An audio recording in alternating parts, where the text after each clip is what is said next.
When Jane and Elizabeth were alone, the former, who had been cautious in her praise of Mr. Bingley before, expressed to her sister just how very much she admired him. "He is just what a young man ought to be," said she. "Sensible, good-humoured, lively, and I never saw such happy manners, so much ease, with such perfect good breeding." "He is also handsome," replied Elizabeth, "which a young man ought likewise to be, if he possibly can. His character is thereby complete." "I was very much flattered by his asking me to dance a second time. I did not expect such a compliment." "Did not you? I did for you. But there is one great difference between us. Compliments always take you by surprise, and me never. What could be more natural than his asking you again? He could not help seeing that you were about 5 times as pretty as every other woman in the room. No thanks to his gallantry for that. Well, he certainly is very agreeable, and I give you leave to like him. You have liked many a stupider person. Dear Lizzie! Oh, you are a great deal too apt, you know, to like people in general. You never see a fault in anybody. All the world are good and agreeable in your eyes. I never heard you speak ill of a human being in your life. I would not wish to be hasty in censuring anyone, but I always speak what I think. I know you do, and it is that which makes the wonder, with your good sense, to be so honestly blind to the follies and nonsense of others. Affectation of candour is common enough. One meets with it everywhere. But to be candid without ostentation or design, to take the good of everybody's character and make it still better, and say nothing of the bad, belongs to you alone. And so you like this man's sisters too, do you? Their manners are not equal to his." "Certainly not, at first, but they are very pleasing women when you converse with them. Miss Bingley is to live with her brother, and keep his house, and I am much mistaken if we shall not find a very charming neighbour in her." Elizabeth listened in silence, but was not convinced.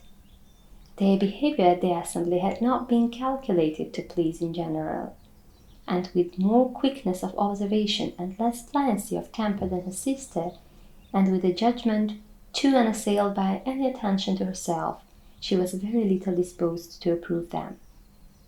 They were in fact very fine ladies, not deficient in good humour when they were pleased, nor in the power of making themselves agreeable when they chose it, but proud and conceited. They were rather handsome, had been educated in one of the first private seminaries in town, had a fortune of £20,000, were in the habit of spending more than they ought, and of associating with people of rank, and were therefore in every respect entitled to think well of themselves, and meanly of others. They were of a respectable family in the north of England, a circumstance more deeply impressed on their memories than that their brother's fortune and their own had been acquired by trade. Mr. Bingley inherited property to the amount of nearly £100,000 from his father, who had intended to purchase an estate, but did not live to do it. Mr. Bingley intended it likewise, and sometimes made choice of his county, but as he was now provided with a good house and at the liberty of a manor, it was doubtful to many of those who best knew the easiness of his temper, whether he might not spend the remainder of his days at Netherfield and leave the next generation to purchase. His sisters were anxious for his having an estate of his own, but though he was now only established as a tenant, Miss Bingley was by no means unwilling to preside at his table, nor was Mrs. Hurst, who had married a man of more fashion than fortune, less disposed to consider his house as her home when he suited her. Mr. Bingley had not been of age 2 years, when he was tempted by an accidental recommendation to look at the Netherfield house. He did look at it, and into it for half an hour, was pleased with the situation and the principal rooms, satisfied with what the owner said in its price, and took it immediately.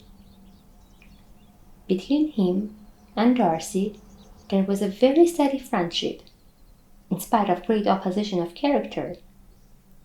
Bingley was endeared to Darcy, but the easiness, openness, and ductility of his temper, though no disposition could offer a greater contrast to his own, and though with his own he never appeared dissatisfied.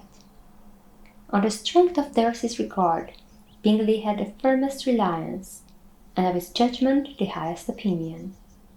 In understanding, Darcy was the superior. Bingley was by no means deficient, but Darcy was clever. He was at the same time haughty, reserved, and fastidious, and his manners, though well bred, were not inviting. In that respect his friend had greatly the advantage. Bingley was sure of being liked wherever he appeared. Darcy was continually giving offence. The manner in which they spoke of the Meryton assembly was sufficiently characteristic. Bingley had never met with more pleasant people or prettier girls in his life. Everybody had been most kind and attentive to him. There had been no formality, no stiffness. He had soon felt acquainted with all the room. And as to Miss Bennet, he could not conceive an angel more beautiful. Darcy, on the contrary, had seen a collection of people in whom there was little beauty and no fashion, for none of whom he had felt the smallest interest, and from none received either attention or pleasure. Miss Bennet he acknowledged to be pretty, but she smiled too much. Mrs. Hurst and her sister allowed it to be so, but still they admired her and liked her, and pronounced her to be a sweet girl, and one whom they would not object to know more of.